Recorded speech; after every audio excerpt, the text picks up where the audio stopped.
নমস্কাৰ। ভাদ মাহৰ নামঘৰে যি সোণালী যাত্ৰা, এই সোণালী যাত্ৰাৰ আজি ষষ্ঠ দিন। মই বৰ্তমান উপস্থিত আছোঁ কটহজাৰী গাঁৱৰ নামঘৰৰ এই সুন্দৰ এটা পৰিৱেশত। ইতিমধ্যে ভকত বৈষ্ণৱে ভাদ মাহৰ যি নামঘৰে পুথি বা নাম কীৰ্তন কৰে সেয়া কৰি আছে। গতিকে মই নামঘৰলৈকে সোমাই আহিছোঁ।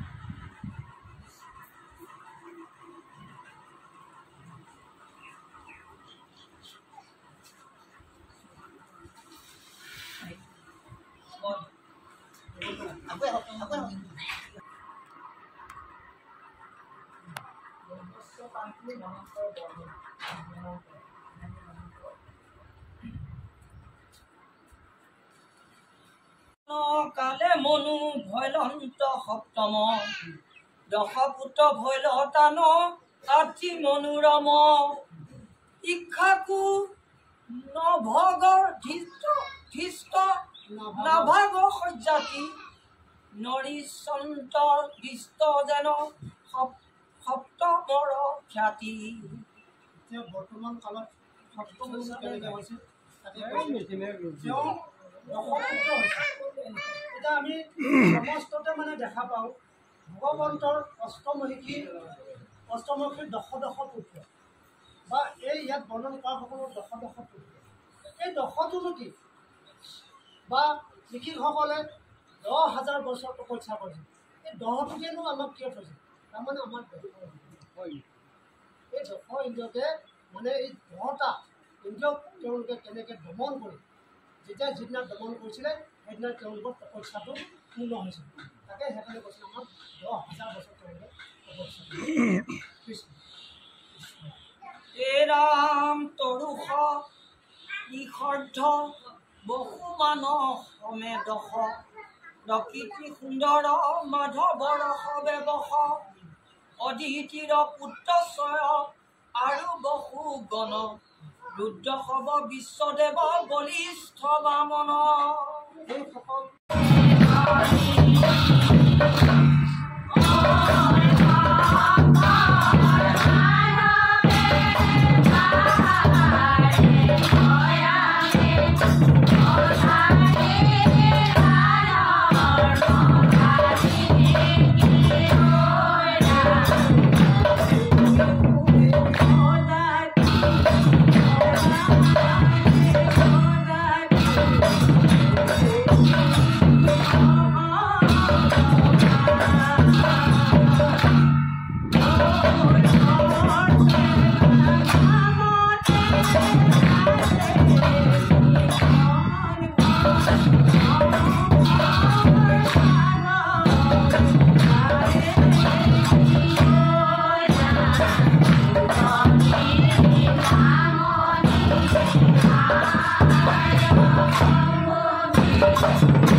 আজি মই পুনৰবাৰ উপস্থিত হ'লোহি চিকাবৰী গাঁৱত। চিকাবৰী গাঁৱৰ একদম মাজমজিয়াত মই আছোঁ। মোৰ বাওঁ কাষে এয়া নামঘৰকেইটা আছে। মই ক'বলৈ পাই ভাল পাম যে একেখিনি ঠাইতেই 4টাকৈ নামঘৰ আছে। মই পৰৱৰ্তী সময়ত দেখুৱাম। এইটো প্ৰথম নামঘৰ এনেকৈ আছে। মই গাঁৱৰ এগৰাকী জ্যেষ্ঠ ব্যক্তি লগ পাইছোঁ। মই তেওঁলোকৰ পৰাই জানিব বিচাৰিম যে যিহেতু গাঁওখনৰ নাম চিকাবৰী, মই সুধিম প্ৰথমতে আপোনালোকৰ দুইজনৰ পৰিচয়টো দিলোঁ। আপোনাৰ নামটো কওকচোন। মোৰ নাম শ্ৰী তিথিব বৰদলৈ। হয়, ঘৰ চিকাবৰীতে। ঘৰ চিকাবৰী। আন এগৰাকী ব্যক্তি আছে, আপোনাৰ নামটো কওক। মোৰ নাম ৰমেশ চন্দ্ৰ বৰদলৈ। ঘৰ আপোনাৰ ঢেকীফলাত। ঠিক আছে বাৰু। আৰু এজন ভকত আহিছে, তেওঁক মই সংযুক্ত কৰাম বাৰু ওচৰতে। আপুনি কওকচোন যে চিকাবৰী গাঁৱৰ নামটো কেনেকৈ হ'ল, অকণমান কৈ দিয়কচোন। চিকাবৰী গাঁৱৰ নামটো হয় আমাৰ আটা আবু একেবাৰে বুঢ়াসকলৰ পৰা শুনা মতে, হয় হয়, যি সময়ত অনাৰ্য সময়, হয় হয়, সেই সময়ত একেবাৰে বিলকুল গাঁৱৰ বানপানী, ইয়াত হাবি জংঘল আছিল। হয়, হাবি জংঘলৰ মাজে মাজে এটা এটা বুৰি থাকে। হয় হয়, বৰি এটা ওখ ওখ বৰি, ওখ ওখ বুৰি থাকে। হয়, সেই বাৰিষাত চিকাৰীবিলাকে ওপৰৰ অঞ্চলৰ পৰা একেবাৰে পুহু গাহৰি ইত্যাদি মাৰিবৰ কাৰণে আহি তাতে শিবিৰ পাতে। সেই বুৰিতে চিকাৰীবিলাকে শিবিৰ পাতি পাতি একেবাৰে বহুত বছৰ বসবাস কৰাৰ কাৰণে সেই চিকাৰীবিলাকক লৈ চিকাবৰী, আচলতে চিকাৰী বৰী হ'ব লাগিছিল, মানুহৰ মুখত পৰি পৰি চিকাবৰী হৈ যায়। মই আকৌ ভাবিছিলোঁ এই যে আমাৰ এন্দুৰ নিগনি চিকা বেছিকৈ থকা তেনেকুৱা বুলি ভাবিছিলোঁ। ঠিক আছে বাৰু। আৰু এটা কথা কওকচোন যে মই যিহেতু ভাদ মাহৰ নামঘৰে নামঘৰে সোণালী যাত্ৰা কৰিছোঁ, আপোনালোকৰ ইয়াতে কেইবাটাও নামঘৰ দেখিছোঁ মই। কেইটা নামঘৰ আছে আপোনালোকৰ গাঁওখনত? বৰ্তমান আমাৰ নিজ চিকাবৰীত 5টা নামঘৰ আছে। 5টা নামঘৰ আছে। তাৰে আটাইতকৈ পুৰণা নামঘৰটো কোনটো? পুৰণা নামঘৰটোৱে এই যিখন চিকাবৰী চাইনবোৰ্ডখন নাইকিয়া হ'ল, চাইনবোৰ্ডত লেখা আছিল চিকাবৰী ব্ৰহ্মহিত সমাজ। ব্ৰহ্মহিত সমাজ। ব্ৰহ্মহিত সমাজ। হয় হয় হয়। আৰু এই চিকাবৰীৰ মানুহখিনি আদিতে ক'ত আছিলে? চিকাবৰীৰ মানুহখিনি আদিতে মই নিজৰখিনিয়ে কৈছোঁ। আমি আমাৰ কুল আছে, আমি তিৱা গোষ্ঠী মানুহ। আমাৰ কুলৰ মতে আমাৰ কুলটো হৈছে শুকাই কুল। এই শুকাই কুলৰ প্ৰায়খিনি মানুহ আমাৰ একে স্থায়ী বসবাস জন্ম, সেই আটা আবু পিতাসকলৰ জন্ম জাগা আছিল মাণিপুৰ। মাণিপুৰ এই মৰিগাঁও ওচৰত থকা মাণিপুৰৰ পৰাই আমি ইয়াত অলপ অলপ মাটি কিনি কিনি আমাৰ আই পিতাহঁতেও আগৰ পুৰুষসকলে আহি ইয়াতে পাম খাইছিল। পাম খোৱাৰ পৰাই লাহে লাহে লাহে লাহে গাঁৱলৈ ৰূপান্তৰি হ'ল। ঠিক আছে ঠিক আছে। আপুনি অকণমান আগতে কৈছিলে যে মানৰ আক্ৰমণৰ সময়ৰ কথা, অকণমান কওকচোন সেই বিষয়ে। মই মানৰ আক্ৰমণৰ কথা, এইটো এটা ইতিহাস একে ৰসিক গল্পৰ দৰে হ'ব। কাৰণ মই সেই আটা আবুসকলৰ পৰা শুনিছিলোঁ, আমাৰ সেই যেতিয়া মানে অসমত সোমাই একেবাৰে ভাল ভাল তিৰোতাবিলাকক হাৰাশাস্তি কৰি লৈ যায়, কাজে পুৰুষকো নি মানুহকো খাই বুলি কৈছিল, শুনিছিলোঁ। সেই তেনেকে সিহঁতে এটা দিনত আহে, সেই দিনটো সেই গাঁওবুঢ়াক দি দিয়ে যে আমুক তাৰিখে আপোনালোকৰ গাঁৱত আমি যাম। তেতিয়া সেই তাৰিখত ভয়ত আমাৰ প্ৰায় পুৰুষসকল হাবিয়ে জংঘলে লুকাই থাকে। এইজন ভকত দেখিছে আপুনি, এইজন ভকত পুলোক, তেওঁলোকে এজন একেবাৰে আদিমবাসী বুঢ়া, একেবাৰে বাকী পুৰুষক নাপায়, সেইজনকে ধৰি লৈ গ'ল। তাৰপিছত ধৰি নি 3-4 দিনমান ইয়াত বিচাৰি নাপায়, নিয়া বুলি আমি জানিলোঁ, ৰাইজে জানি তাক মাৰি কাটি খালে বুলি ধৰিছে। আৰু শেষত গৈ এসপ্তাহমানৰ পাছত সেই মানুহজন মধ্যৰাতি আহি ঘৰ ওলাইছে। তাক সোধাত তাক এনেকুৱা আমাৰ এই মাছ মৰা ডিঙৰিবিলাক কাৰাগাৰৰ ভিত সোমোৱাই পেলাই ৰাখিছিল এটা দিন তাৰিখত ইয়াক খাম এই বুলি পেলাই ৰাখিছিল ঈশ্বৰৰ কৃপা আছিল নেকি ৰাতিয়ে সেই কাৰাগাৰটোৰ দৰ্জাখন মেল খোৱাত সি ৰাতিয়ে ভাগি আহিছিল ভাগি আহি আৰু যথেষ্ট সাহসী আৰু যথেষ্ট তাৰ মানে এইটো কি বুলি কয় মানে তেওঁলোকক কোৱা মতে আহি বহুতখন নদী সাঁতুৰিয়ে পাৰ হৈ আহিছে পাৰ হৈ আহি পাছতে মানে তাক বিচাৰি দলে বলে আহিছিল এখন বিলৰ সন্মুখত সি মানে বিলত পুৰি এই মেটেকা পিঠ মাথাতে লৈ সেই বিলত গুজি থকা নল খাগৰি একচা হৰাই লৈ বোলে তাতে তলৰ লাইনে সোমাই সেই নল কচা হাবি কচা ধুই লৈ পেলাই সেই পানীৰ তলতে মাত্ৰ মাথাটো পিতক হৈছে অলপমান ওলাই আছে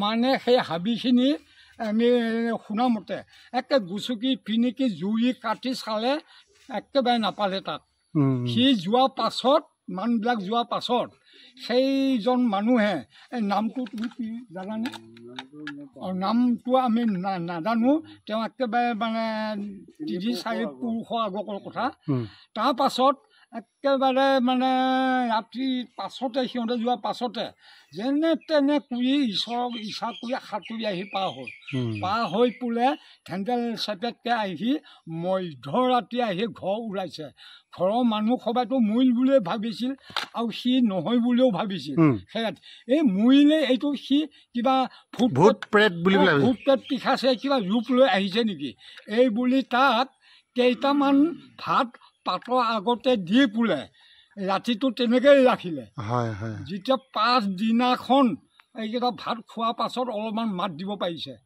মাত দি পোলেহে জানিছে যে তেতিয়াহে চিনাকি আহিছে এইটো আমাৰ ঘৰ বোৱা মানে অত্যাচাৰ কৰি পোলে সেই সময়ত হাৰাশাস্তি কৰি এই জেগা লাগিলেও আহা বুলি আমি পদ্মগোচৰ হৈছে আপুনি এটা সুন্দৰ ফকৰা কৈছিলে তিৰি মিৰি এনেকুৱা কিবা এটা সুন্দৰ এই আমাৰ সেইসকলে কৈছিল এই গাঁওবুঢ়াক সেই এটা দিন দি যাব দিনৰ দিনাখন আহিব তেওঁলোকে আমাৰ মানে এয়া শ্লোগান গোৱাবিলাক সিহঁতে প্ৰচেছন কৰি ফুৰে একেবাৰে ইঘৰ সিঘৰ মানৌ মেৰি অসমতে আছে ভাল ভাল তেৰি এই শ্লোগানেদি বিচাৰি ফুৰে ভাল ছোৱালী থাকিব নোৱাৰে আৰু এটা কথা মই নিজেও জানো যে এইখন গাঁৱতে অসমৰে নহয় ভাৰতবৰ্ষৰ এগৰাকী বিখ্যাত ফুটবল খেলুৱৈ আছিলে আজিয়ে 2-3 মাহমানৰ আগতে তেখেত স্বৰ্গগামী হৈছে তেখেতৰ আত্মাৰ সদ্গতি কামনা কৰিছোঁ অকণমান কওকচোন তেওঁৰ বিষয়ে তেখেত আছিলে মমিন বৰদলৈ অসম পুলিচৰ বিখ্যাত খেলুৱৈ সেই খেলুৱৈজনৰ নাম মমিন বৰদলৈ সেইটো মোৰে ভতিজা মোৰ ককায়ৰ ল'ৰা আমি একেবাৰে 2 মাহ এমাহে ডাঙৰ সৰু একেলগতে প্ৰায় জন্ম বহুত খেলিলোঁ প্ৰায় নগাঁও জিলাখনত মানে ইফালে নগাঁৱৰ পৰা এই দক্ষিণে জাগিৰোড পশ্চিমে ভুৱা গাঁও পশ্চিমে বৰালি মাৰি পূবে সেইফালে ঢিঙলৈকে একেলগে খেলিছিলোঁ খেলি থাকোঁতে তাক অসম পুলিচৰ বিশেষ মানে খেলুৱৈসকলৰ চকুত পৰিল মৰিগাঁৱৰ এখন খেলত আমিও খেলিছিলোঁ সেয়াত মৰিগাঁৱৰ পৰা এক প্ৰকাৰ চিকাবুৰী নামটো একেবাৰে জল পট মৰিগাঁওবাসী সেই সময়ত জানে তেওঁলোকে আমাক কৈছিল বা চুপুনীয়া হাবিটো যে বাঘ থাকে এনেকুৱা চুবুৰীয়া গাঁৱৰ পৰা আহি মৰিগাঁৱৰ পৰা একেৰাহে 3 বছৰ এখন 2.5 ফুটি মানে ৰূপশীল ডক্টৰ কামেশ্বৰ ডক্টৰ আৰু মতি বৰা বুলি পেলাই 2খন ছিল আমি চিকাবুৰীয়ে মানে কি বুলি কয় লাভ কৰিছিলোঁ সেইফালৰ পৰা তাতে চকু কৰি অসম পুলিচত পিলুৱৈসকলে আহি মমিন বৰদলৈক লৈ গ'ল নি সেই তাত মানে পুলিচত জইন কৰিলে সিদিনাখন মানে দুৰ্ভাগ্যক্ৰমে তেওঁ পৰলোকলৈ গৈছে তাৰ সহপাঠী দৰ্দায়াক হিচাপে একেলগে বহুদিন বল খেলিলোঁ এইসকলে আছে ক'ব এই মই বিয়া কৰা 1-1.5 বছৰ পাছতে এই অধমকো সেই অসম পুলিচৰ মানুহে আহি ঘৰতে নিব আহিছিল মোৰ সেইখিনি সময়ত এই গৃহস্থ একে সম্পূৰ্ণ পৰিচালনা কৰা ভাৰটো মোৰ কান্ধত পৰিল আৰু ঘৰৰ মানে মুৰব্বীসকলে ক'লে আমাক মাৰি কিনেহে তই চাকৰিত যাব লাগিব চৰকাৰী ভাতকেইটা এই বুলি পেলাই কোৱাতে অধমে এতিয়া এই সমাজ সেৱা কামতে থাকি পাকে প্ৰকান্তৰে অকণমান ৰাজমাৰ্গৰ কাম মই বহুত কৰিলোঁ। এই পঞ্চায়তৰ সভাপতি হোৱা বাহিৰেও সৌখন ঘুগুৱা মানিপুৰ সমবায় সমিতি এতিয়া মৰিগাঁও জিলাখনৰ ভিতৰতে ১ নম্বৰতে লেখত লুবিয়া সমবায় সমিতি আছে যদি ঘুগুৱা মানিপুৰ তাৰ সভাপতি কণ্টিনিউ 30 বছৰ কৰিছোঁ। অধমক পৰাজয় কৰিবৰ কাৰণে বহুত দলে একে মাছ হৈও লাগিছিল। মোক একে গোটেই সমবায়ৰ অন্তৰ্ভুক্ত চিয়া অংশীদাৰসকলে তেখেতসকলে মানে এনেকুৱা চাৰ্টিফিকেট এখন দিছে আপুনি নমৰালৈকে সমবায় সভাপতি কৰিয়ে থাকিব লাগিব। এই বুলিও মোক বহুতজনে একে মই এই মনোনয়ন পত্ৰ নিদিওঁ বুলি ক'লেও দিব বাধ্য কৰিল। এনেকৈ 30 বছৰ থাকিলোঁ। পাছত মই 6 ইচ্ছাৰে যেতিয়া মোক ধৰ্মীয় মাৰ্গৰ সমাজে বিশেষ ধৰ্মটো ধৰি ৰাখিবৰ কাৰণে মুখ্য পদ এটা দি পেলে মোক যেতিয়া টানি আনিলে তেতিয়া মোৰ অনুভৱ হৈছে ৰাজনীতি ধৰ্ম নীতি এজনে একেলগে কৰিব নোৱাৰে, পৰিচালনা কৰাটো অসম্ভৱ। মই সমবায়ৰ সভাপতিটো নিজ মুখে নিজ হাতে এজনক বাছি দি আহিলোঁ। তেওঁ এতিয়া 3 বছৰ হ'ব। ভাল লাগিল আপোনাৰ সৈতে কথা পাতি। চিকাবৰী গাঁৱৰ তথ্যখিনি ধুনীয়াকৈ পালোঁ। আপোনাক ধন্যবাদ জ্ঞাপন কৰিছোঁ। আৰু ময়ো ভবা নাছিলোঁ আপোনাকে যে এনেদৰে লগ পাম, ঈশ্বৰে মিলাই দিলে। ঠিক আছে দিয়ক, আৰু কথা পাতিম আৰু এদিন মই আপোনাৰ ওচৰলৈ আহিম, লিখিতভাৱে আপোনাৰ পৰা তথ্যখিনি ল'ম। আজিলৈ বাৰু ইমানতে সামৰণি মাৰিছোঁ হয়নে? নমস্কাৰ নমস্কাৰ নমস্কাৰ। হয়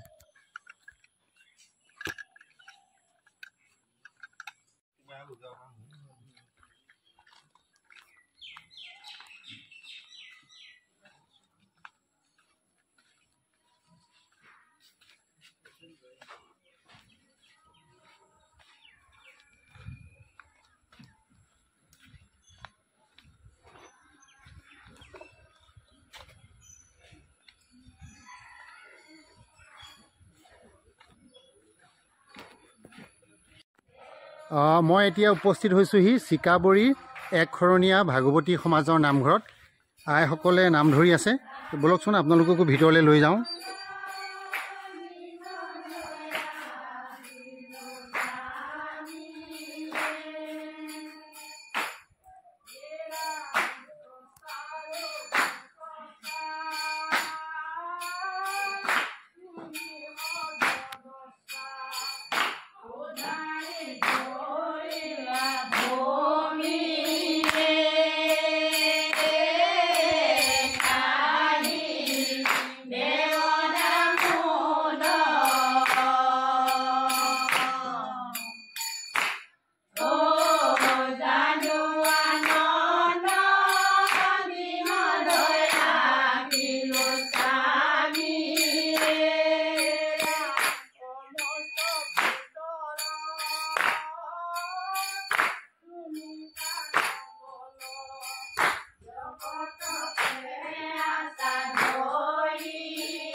ভাদ মাহৰ সোণালী যি যাত্ৰা সেই যাত্ৰাৰ আন এটা অংশ মই বৰ্তমান আহি পালোহি মাছ চিকাবৰী কৈৱৰ্ত সমাজৰ এই নামঘৰটো। ইয়াত দেখিছে এজোপা সুন্দৰ বকুল গছ আছে।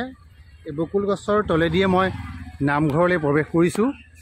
ইতিমধ্যে আয়তী নামতী ভকত বৈষ্ণৱে ভাদমহীয়া নাম ধৰি আছে। এটা সুন্দৰ প্ৰাকৃতিক পৰিৱেশ বুলি ক'ব লাগিব।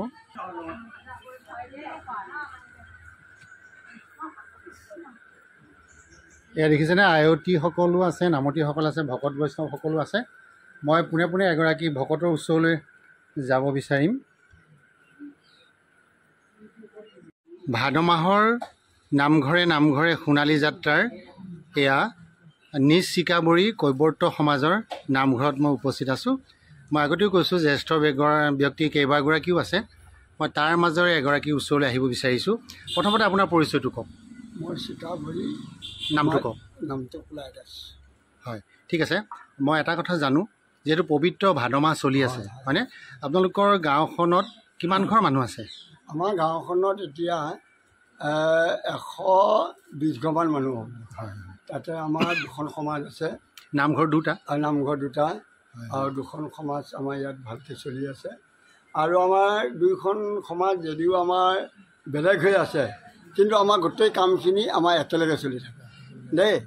আমাৰ সেইখন সমাজৰ মানুহে যদি আমাক তেখেতলোকৰ কিবা এটা পৰ্ব আহি গ'লে ধৰক আমাক যদি নিমন্ত্ৰণ কৰে আমি তালৈ যাওঁ, আমিও যদি নিমন্ত্ৰণ কৰোঁ আমাৰ তালৈ আহে। আমি দুইখন সমাজ মানে এনেই খেলহে দুখন, কিন্তু আমি একত্ৰিত হিচাপে আমি চলি আছোঁ। ঠিক আছে বাৰু, ভাল লাগিল। মই এটা কথা সদায় সোধোঁ যে আপোনালোক প্ৰকৃততে ইয়াৰ মানুহ হয় নে ক'ৰবাৰ পৰা আহি আপোনালোকে স্থায়ীভাৱে বসতি কৰিছে? এতিয়া বৰ্তমান ধৰক আজি 50, 60, 70, 80 বছৰৰ আগত মানে এইটো ভাগে ভাগে পাম হিচাপে ইয়াত মানে দুঘৰ এঘৰকৈ আহি ইয়াতে ধৰি লওক সকলোৱে মানে লগ হৈছে, কথাটো বুজিছেনে, হৈ তাৰপিছত গৈ মানে সকলোৱে ইয়াতে সমাজ গঠন কৰিলে। আৰু দুটা পহিলাতে এটা নামঘৰতে আছিল, সেই নামঘৰটোত তাৰপিছত অকণমান আনমিল এনেকৈ গাঁও হিচাপে আনমিল হোৱাতে তাৰমানে দুটা নামঘৰ হৈ গ'ল। হোৱাৰ পিছত এতিয়া এই দুইটা নামঘৰত মানে আমাৰ এই দুখন সমাজ হৈ আছে। দুইখন সমাজ আমি মিলি কৰি আপোনালোক ক'ৰ পৰা আহিছিলে প্ৰকৃততে? আমি জাজৰি আৰু ক'ৰবাত আৰু ঢিং, ৰাইডিঙীয়া, হাতীচিং, কোবাইকটা, ইয়াৰ পৰা এই সকলো মানে এইবিলাক ভাগে ভাগে আহিছে। ঠিক আছে, ভাল লাগিল আপোনালোকৰ এইখিনি কথা জানি। ভাদ মাহটোক পবিত্ৰ মাহ বুলি কয়, হয় কিয় কয়? ভাদ মাহটোত ধৰি লওক আমাৰ প্ৰভু ভগৱন্ত এই ভাদ মাহতে জন্ম হৈছে হয়নে, আৰু আমাৰ গুৰু দুজনা গুৰু এই ভাদ মাহত মৃত্যু হৈছে। মৃত্যু হৈছে। এতিয়া আমি ধৰক এই ভাদ মাহটো আমি যেনেকৈ মাতৃ পিতৃ মৰিলে আমি এটা ব্ৰত খাটি মাছ মাংস নোখোৱাকৈ আমি ব্ৰত খাটি ধৰক আমি পালন কৰোঁ মাতৃ পিতৃ মাতৃক।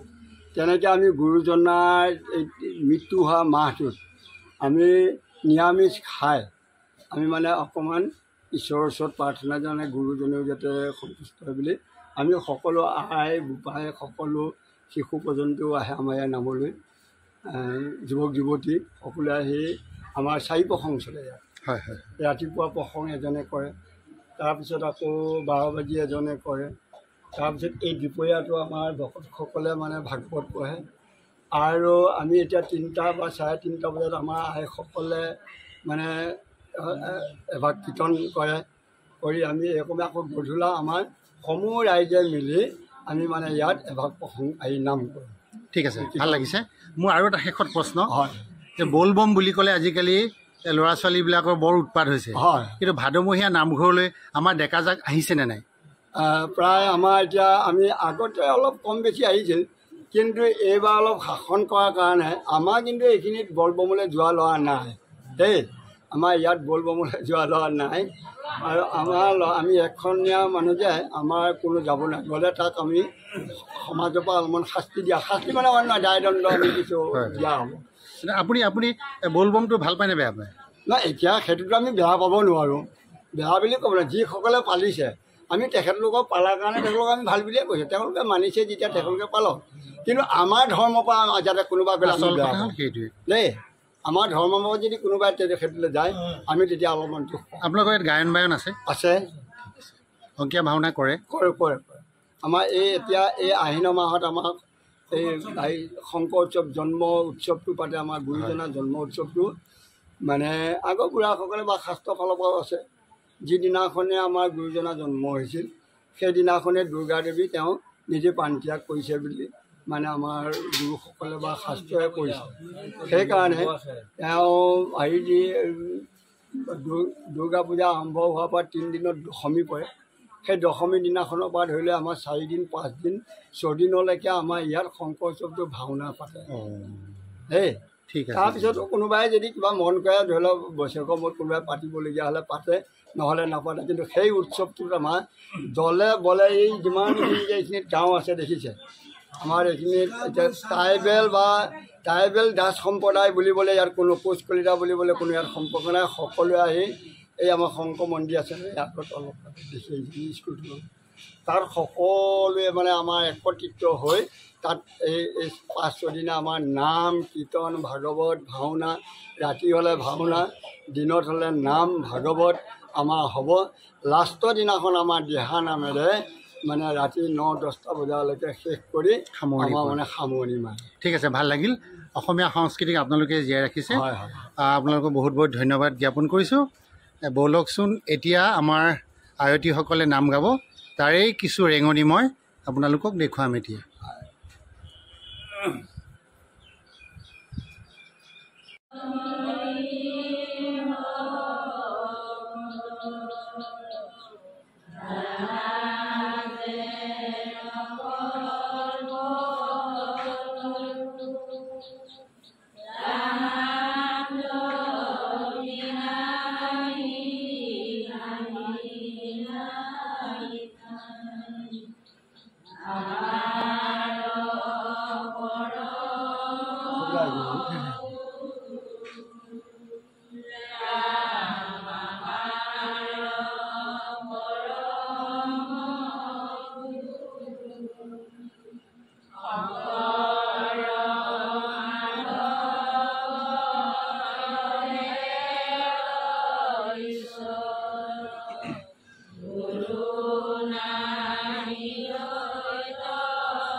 নিশ্চিত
Yeah.